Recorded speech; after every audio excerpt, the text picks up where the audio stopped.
Elle est deuxième adjointe à Quetigny, adjointe aux affaires sociales.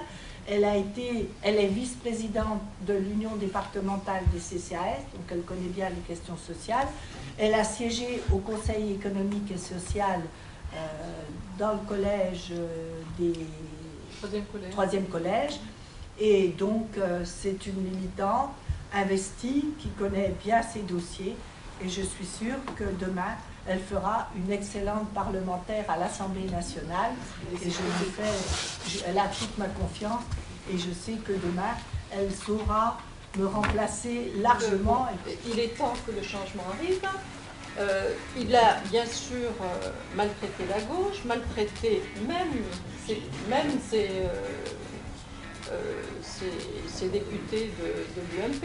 Et si aujourd'hui la gauche a conquis le Sénat, il y a peut-être un petit peu de mécontentement, même de la réalité de la France aujourd'hui, qui se caractérise par des territoires ruraux en développement.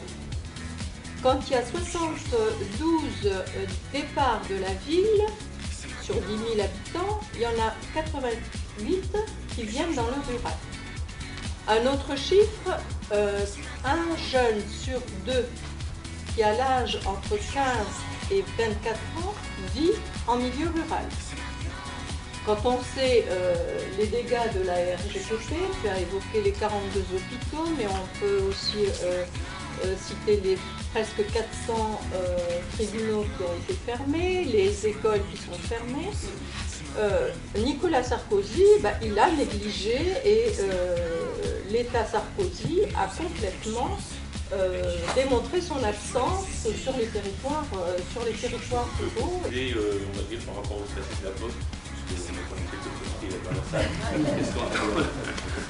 qu'est-ce que tu as entendu? Au milieu rural, ça contribue au maintien du lien social, notamment en direction des personnes âgées. Je ne sais pas si certains d'entre vous ont entendu parler de l'opération que mène la Poste avec Bonjour Facteur. Vous avez entendu parler? Bien sûr. Alors Bonjour Facteur, c'est quoi? C'est un service que les personnes âgées devront payer pour que le facteur s'arrête chez eux, chronométré, parce qu'il ne faudra pas qu'il passe trop de temps, pour lui dire bonjour et s'assurer qu'elle n'a besoin de rien, cette 60 personne. 000 postes supplémentaires dans l'éducation et ils couvriront tous les métiers.